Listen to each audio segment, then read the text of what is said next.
Purihin po ang Panginoon. Amen. Masaya po ba kayo? Amen. Parang hindi halata. Amen. Ngitian mo nga yung katabi mo. Ngiti, huwag mo takutin. Ngiti. Parang hindi halata, masaya ka. Tapikin mo nga, baka inaantok na yan.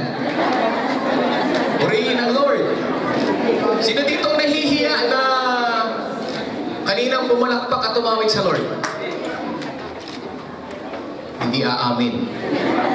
Pero yung iba nahihiya pa, no? Lalo na yung mga conscious sa kanilang sarili.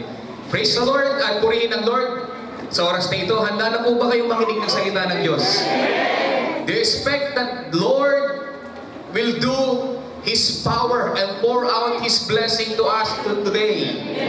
Palapakan po natin ang Panginoon. Okay. So sa hindi na po pagkatagal, let us open our Bible in the book of Romans. Romans chapter 1, verse 16. Alam ko, paborito ito ng marami, no? Romans chapter 1, verse 16. Lalo na kapag mga apostolic Christian, paboritong-paborito ito. Amen. Okay, Romans chapter 1, verse 16, ang sabi po ay ganito. For I am not ashamed of the gospel of Christ. Amen. For it is the power. Amen. For it is the power of Amen. God Hallelujah. unto salvation to everyone that believeth, to the Jew first, and also to the Greek. Let us bow our head and let us pray to our God. Hallelujah. Sinasamba ka po namin dakilang Diyos at pinapupurihan sa umaga po ito. Nagpapasalamat kami, O Diyos, sapagkat bagamat ang aming mga katawan ay may pagkapagod, Panginoon, at bagamat, O Lord, ang iba ay meron pang trabaho mamaya, subalit pinili nilang dumako sa lugar na ito upang makaganap sa iyo pong kalooban. Salamat dakilang Diyos sa buhay, sa hininga na taglay-taglay po namin, ng lahat ng bagay na ito'y nagbumula sa iyo. Wala kami po pwedeng ipagmalaki sa iyo, dakilang Diyos, sapagkat ang lahat ng meron kami ay galing sa iyo, Panginoon. Hupad kami na naparito sa mundong ito, hupad kaming babalik sa iyo, Panginoon. Dumating kaming walang dala, Panginoon, kami babalik sa iyo na walang dala. At huhusgahan mo kami sa bawat bagay na aming ginawa sa mundong ito. Kaya Lord, isa po sa bagay na ito, Panginoon, ang ikinagagalak namin. Sapagkat nagagawa namin ang iyong kalooban, tumutungo kami sa lugar kung saan matatagpo namin ang iyong banal na presensya. Yes, na alam namin, pupunuin mo kami ngayong umagang ito. Na alam mo, Panginoon, nasa oras na hindi palalayain mo, Diyos, ang natatalian. At Lord, palalakasin mo ang mga nanghihina. At ang may mga karamdaman ay gagaling sa iyong pangalan namin, Panginoon Jesus. Kaya Lord, sa oras na ito, you are welcome in this place, O God. Holy Spirit, you are welcome in this place, O Lord. At Lord, dalangin po namin, Panginoon, ng iyong pangako, Lord, na 2 o 3 na nagkakatipon sa iyong pangalan, Panginoon, naroon ka sa aming kalagitnaan. At Lord, we believe that you are here. Mangungusap ka sa bawat isa sa amin, Panginoon. Gagamitin mo lamang ang iyong lingkod upang daluyan, Panginoon, ng iyong kapangyarihan, ng iyong mga salita, O Diyos. Subalit, Lord, ang aming mga puso'y magiging isang lupang matabang, Panginoon, na pagtataniman ng iyong mga salita. Kaya Lord, anumang karumihan sa amin po mga buhay, Panginoon, na nakikita mo sa oras na ito, anumang kasalanan, Panginoon, na po pwedeng humadlang upang hindi ka malaya makakilos sa aming kalagitnaan, we bow down to you, O God, and we confess our sin, O God. Hayaan mo patuloy na maging karapat dapat kami tumanggap ng iyong mga salita. At hayaan mo, dakilang Diyos, gamitin mo lamang ang iyong lingkod bilang isang daluyan ng iyong kapangyarihan. Ikaw ang magpakilala, ikaw ang mangusap, Panginoon, ikaw ang mataas sa aming kalagitnaan. At Lord, anumang gawa ng dyablo sa lugar na ito ay aming winawasak in the name of Jesus. Anumang espiritu ng kaguluhan in the name of Jesus, pinawasak namin espiritu ng kabigatan sa pangalan ni Jesus. Espiritu ng katigasan ng puso sa pangalan ni Jesus, pinawasak namin. At Lord, wala po kami ibang hiling, Panginoon, kundi punuin mo kami hanggang sa matapos po ang gawain ito. Salamat po, Diyos. We expect, Lord, may gagawin ka sa umagang ito. May gagawin ka sa umagang ito, Panginoon. Huwag kami, Panginoon, tagumpay. Huwag kami, Panginoon, at puno ang iyong kapangyarihan. Sapagkat ito po'y aming hinihiling na may pananampalataya sa tanging pangalan lamang ng aming Panginoong Yesus at ang lahat ng anak ng Diyos ay magsabi ng Amen. Palakpakan po natin ang Panginoon.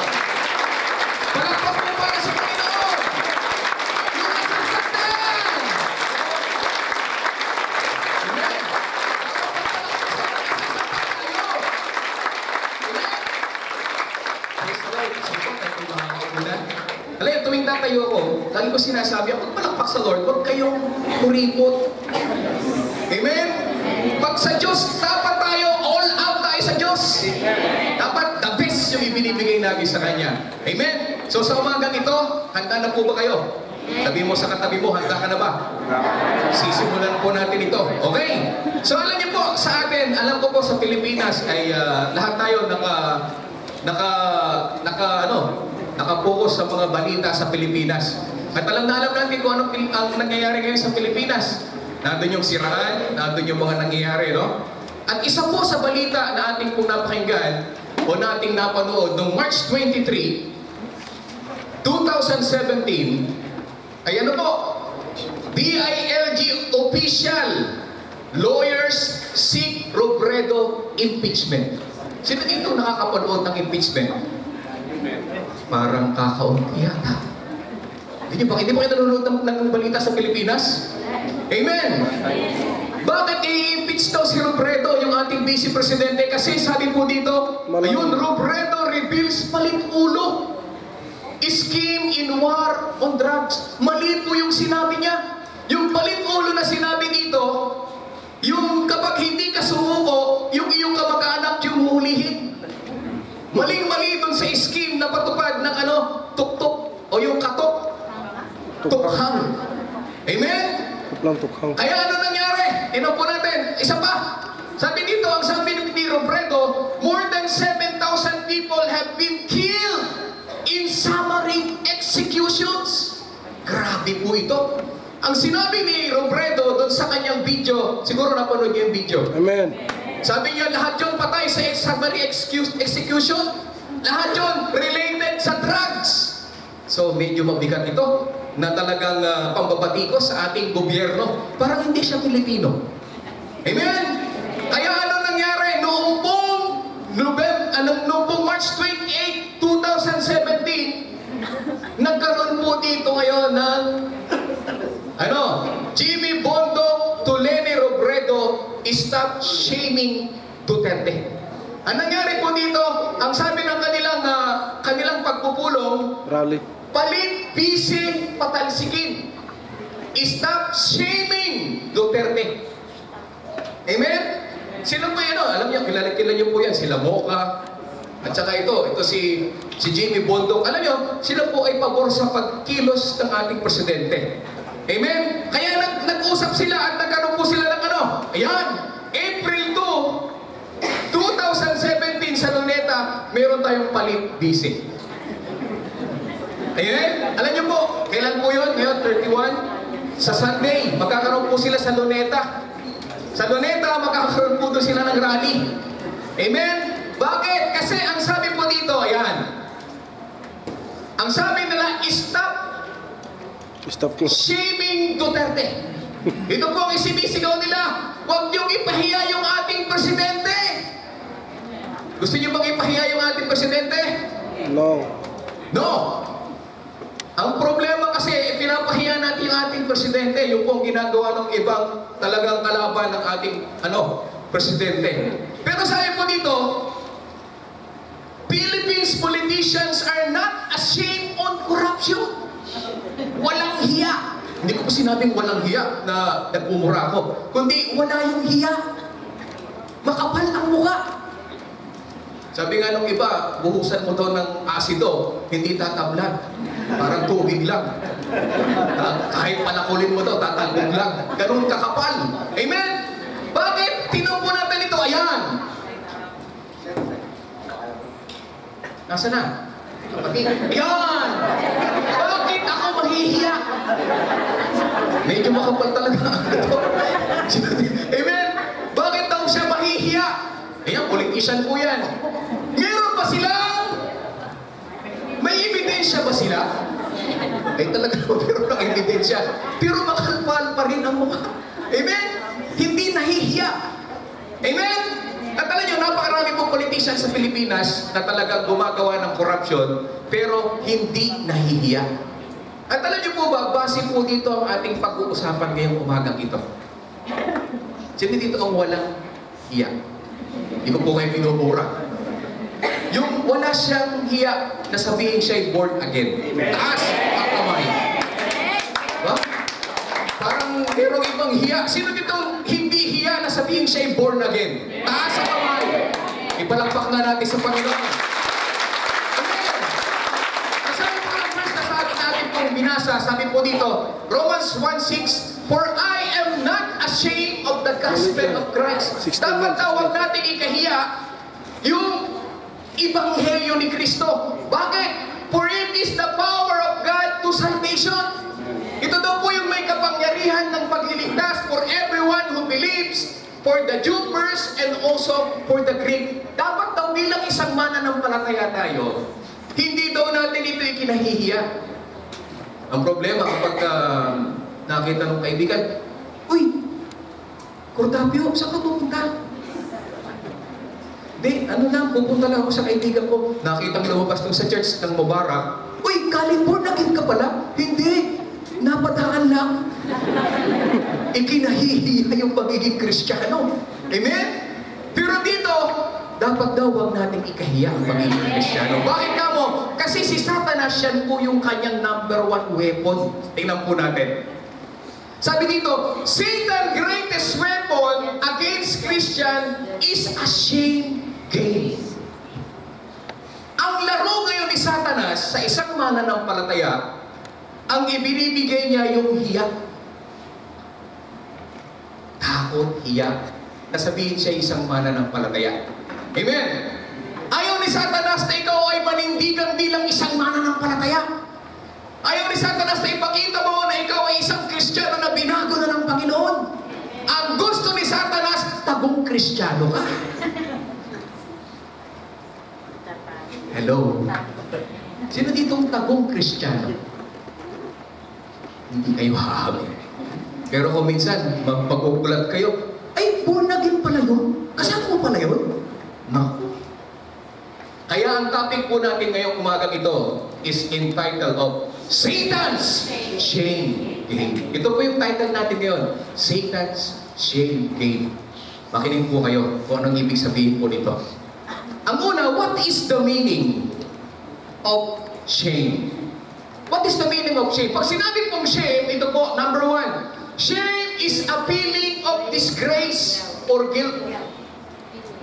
A feeling of inferiority or unworthiness. Ito yung mararamdaman mo na napakababa mo.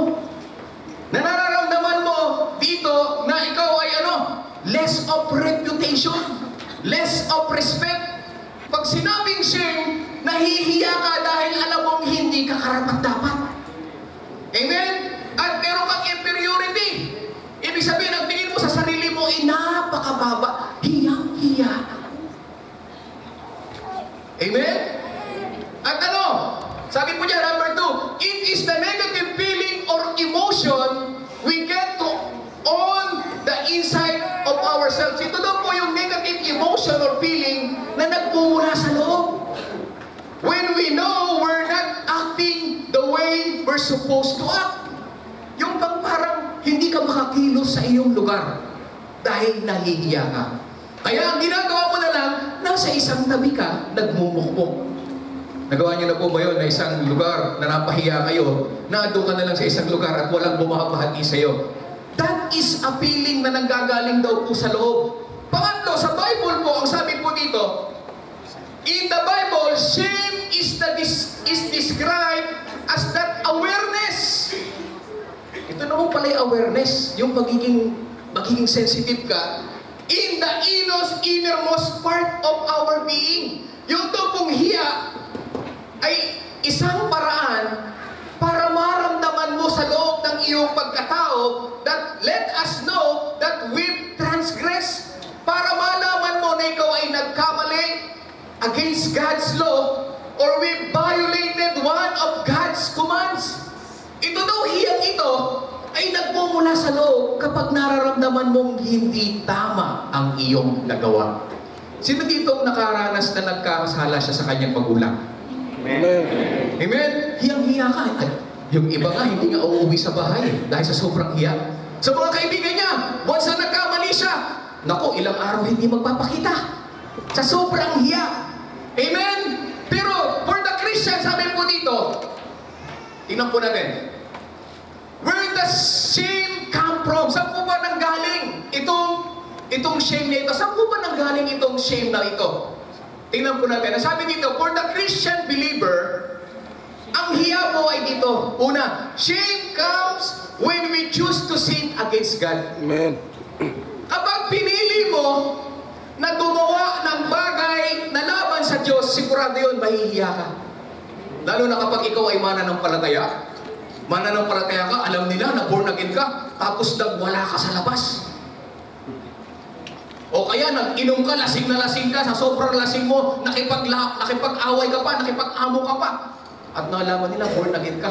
Ito po ay isang, sabi dito, shame comes when we choose against God. Sin. Ano ba? Ang sabi dito, shame comes when we decide to do things our way instead of doing things God's way. Yung nahihiya ka kasi nagagawa mo yung sarili mong gawa. Instead na yung gawa ng Lord ang ginagawa mo, ang nagagawa mo yung sarili mo. Ano ba? Ang sabi dito, shame comes to the Christian believer when we choose to reject God's truth and decide to embrace the lies of the enemy. Nahihiya ka. Lalo nang higit sa Panginoon kapag siguradong nasuway mo yung katotohanan na gusto ng Lord. Sino dito yung hindi siya nahihiya? Kahit na kung ano-ano pinagagagawa niya. Siguro, bihira na lang yung iba. Pero sabi po dito, shame can come upon us in one of two ways. Dalawang bagay po pwedeng pumasok sa atin, yung hiya natin. Una, ang sabi po dito, we can experience shame the moment we do something wrong. Once na gumawa ka ng bagay na hindi tama, siguradong mahihiya ka. Amen. Pangalawa, we can experience shame the moment we fail to do something right. Mahihiya ka rin kung hindi mo naman nagawa yung tama. Una, mahihiya ka dahil nagawa mo ay mali. Pangalawa, mahihiya ka dahil hindi mo nagawa yung tama. At dito lumalaro si Satanas sa buhay ng isang mananampalataya. Mamaya makikita ninyo kung anong klaseng laro ang ginagawa ni Satanas sa pamamagitan ng hiya. Sabihin mo sa katabi mo, hiya. Amen. Palapakan po natin ang Panginoon. Okay, sabi ko dito, shame was not part of the original creation. Ang katotohanan niyan, ang hiya ay hindi talaga galing sa Diyos. Amen. At wala sa tao dapat ang hiya. It was only after Adam and Eve took that bite that shame fell upon mankind. Nangyari lamang kung pumasok yung hiya nung once na sila po ay nag-disobey sa utos ng Diyos. Tingnan po natin ang kwentong ito. Ang sabi po ng Genesis chapter 3 verse 7 to 10, nung ang simula po nito, alam natin ang simula nito.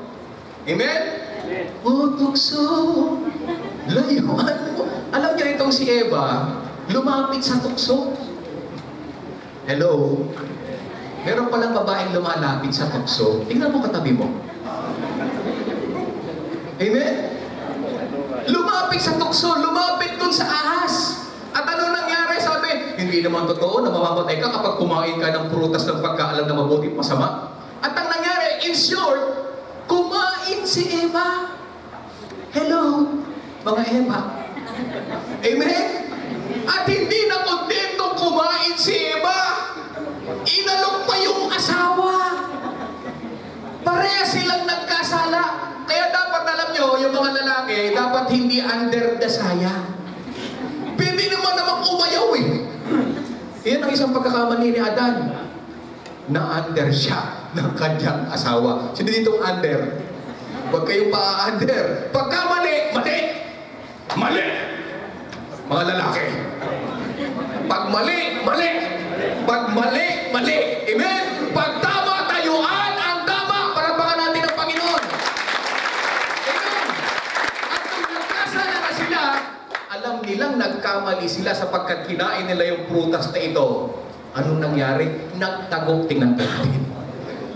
7. Verse 7. Then the eyes of both nabuksan. Dating inosente, nagkaroon ng mali siya. Sino itong may mali siya? And they realized they were naked. Dati wala namang mali siya kahit humutubad sila. Pero nagkaroon ng mali siya. Why? Sabi dito, so they sewed fig leaves. Tumahi daw sila ng ano?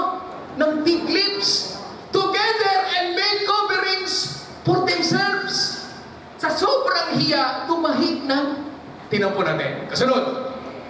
Then the man and his wife heard the sound of the Lord God and as he was walking in the garden in the cool of the day. And they hid, yun na, and they hid from the Lord God among the trees of the garden. Nagtago sa likod ng ano? Puno. Yung pala nakakagawa talaga ng mali, talagang nagtatago. Kaya yung may mga utang, yung iba, nagtatago. Ingat. Amen. Kasunod, ang sabi dito, but the Lord God called to the man, where are you? Where are you, BJ?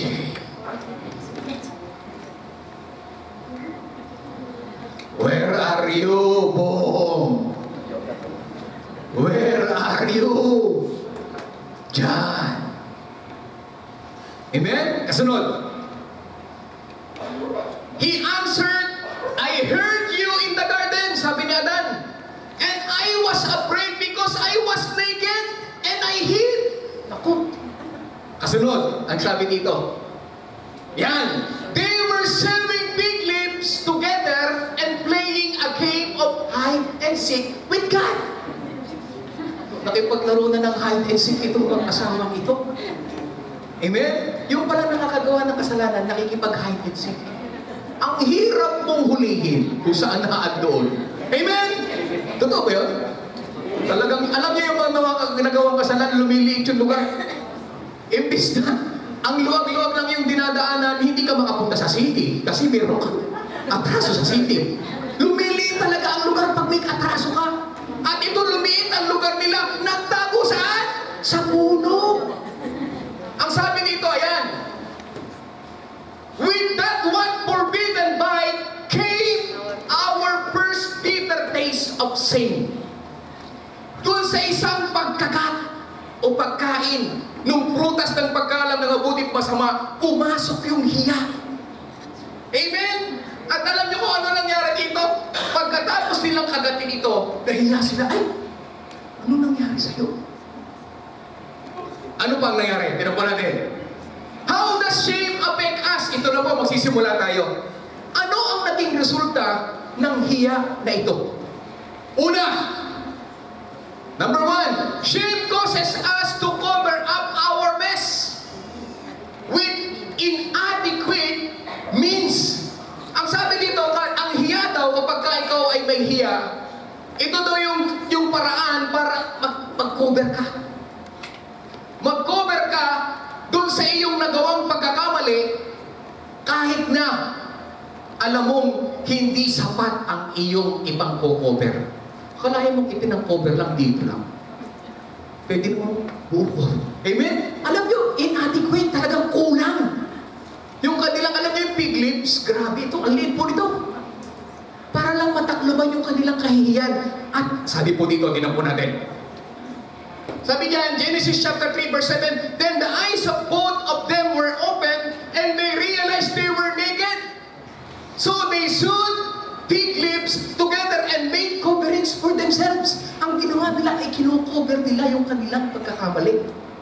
Malimit yan sa mga nagkakamali. Ang galing mga tuwiran. Tingnan mo yung katabi mo. Hindi! Wala naman ako ginagawa eh. Hindi na, napadaan lang ako doon eh. Ang galing mag-cover. Tingnan mo natin. Ang sabi dito, look at Adam and Eve sitting. Sitting there, ashamed, hiyang-hiya, alone. Separated from God, aware of their own weakness and sinfulness, trying to cover their mess. Yung dating talagang malayang-malayang na namamasya sa hardin ng Eden, biglang lumiit yung lugar at nagtataklob sa nagawang kasalanan. Amen? Ano bang nangyari? Sabi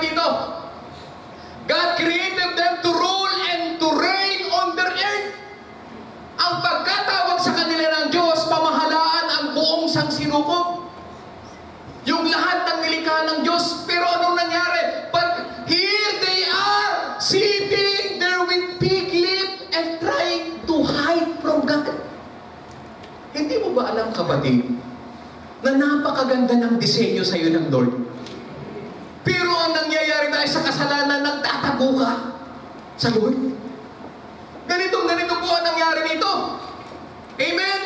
Like Adam, tinan po natin. Like Adam and Eve, our human instinct is to hide our shame.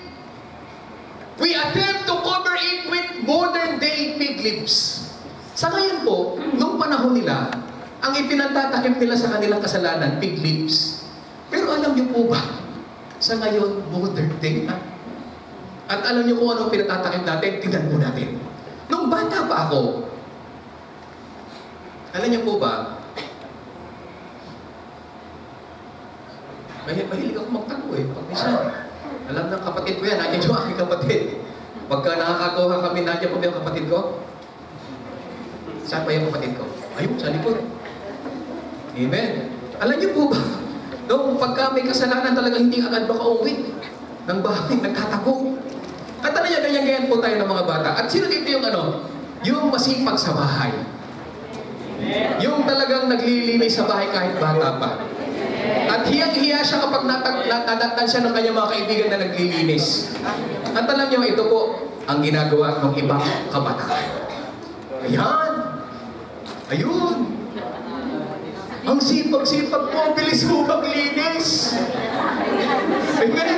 Ang bilis. Sasabihin ng nanay, tapos ka na ba magwalis? Yes po, nanay. Yung pala, hindi din ako. Itinago lang sa ilalim ng... At yung iba naman sa ilalim ng At alam nyo, sa bandang huli, pag naglinis yung nanay, talaga itong si Dionisio na ito. Itinago mo pala dito sa ilalim ng sala lang. Amen? Ano ba? Ito naman yung mahilig dun sa mga patago. Tignan po ninyo ito. Ayan. Sa opisina o sa bahay o sa misis niya, bawal siyang manigarilyo. Hello? Sino dito yung galit yung kanyang misis pag naninigarilyo ang asawa niya? Taas ang kamay ng mga misis na ayaw manigarilyo ang kanyang asawa. Kakaunti lang, gusto nila naninigarilyo ang asawa niyo? Oh, come on. Amen? Kaya nangyayari dito, nag-i-spray. Amen? Para nga naman hindi amoy yung amoy sigarilyo. Ano ginagamit? Listerine.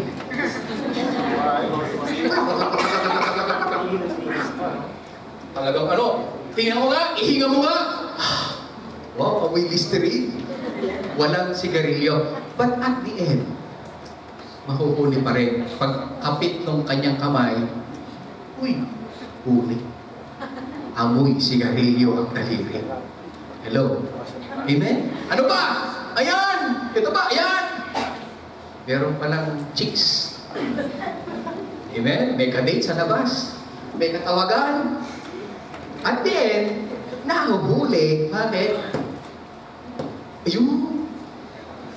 Yung kanyang mobile na ginagamit, yun din yung paraan para siya ay mahuli.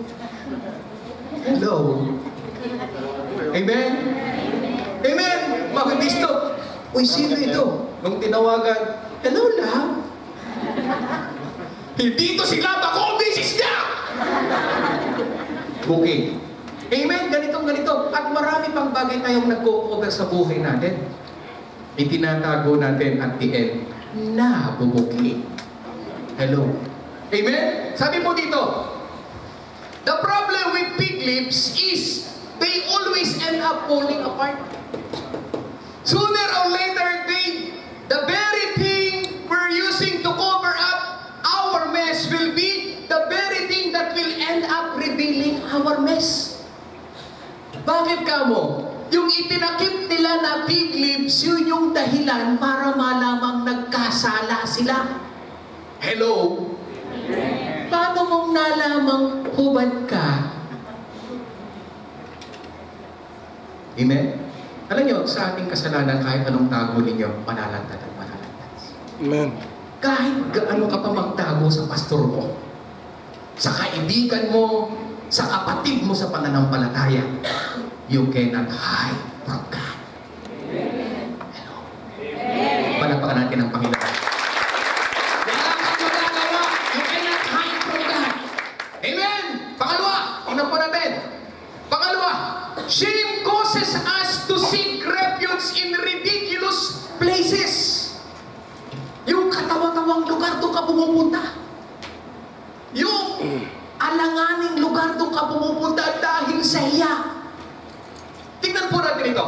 sabi po dito?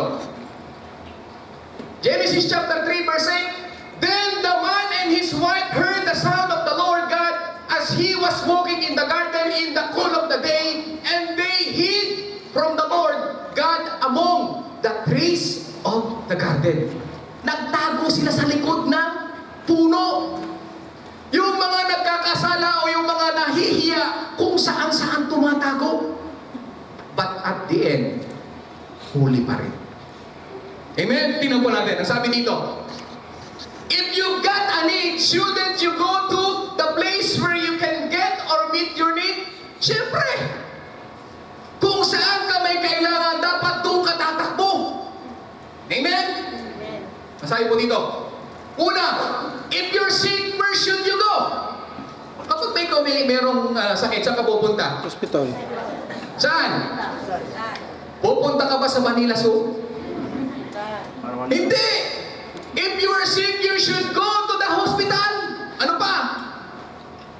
If your car breaks down, where should you go? To the auto shop.